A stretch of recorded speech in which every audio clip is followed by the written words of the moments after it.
வணக்கம் மக்களே. பார்த்தீங்கன்னா பிட்டுக்கு வந்து பிட்டோட செட்டை எல்லாம் வெட்டியாச்சு. ரெண்டு இதுதான் வச்சிருக்கு, ரெண்டு இறகு தான் வச்சிருக்குது. ஏன்னு சொன்னால் பிட்டு வந்து பறந்து போயிட்டாங்க. நாங்கள் வந்து ஃப்ரைடே நைட்டு வெளியில் செட் பண்ணி சாப்பிட்டுக்கிட்டு இருந்தோம்.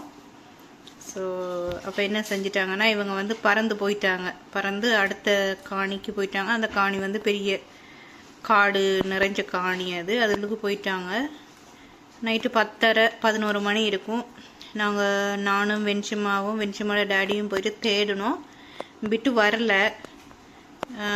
திரும்ப அடுத்த நாள் காலையில் 4:30 எழும்பி வின்சியோட டேடி போயிட்டு தேடினார். அப்பையும் வரல.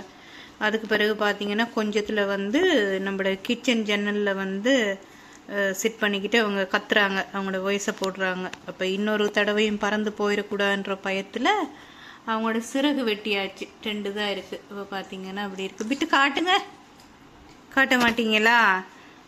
கவலையாக இருந்துச்சு சிறகு வெட்டும்போது. இருந்தாலும் வேறு செய்ய வழி இல்லை.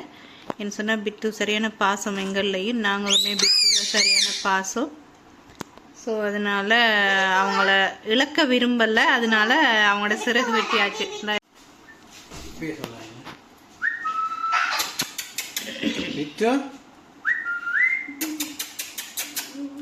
சாப்பிட்டீங்களா? பார்த்தீங்கன்னா அவங்களோட டேடி தொட்டா ஒன்றும் செய்யாது, பேசாமல் இருக்கும். சாப்பிடுங்கம்மா.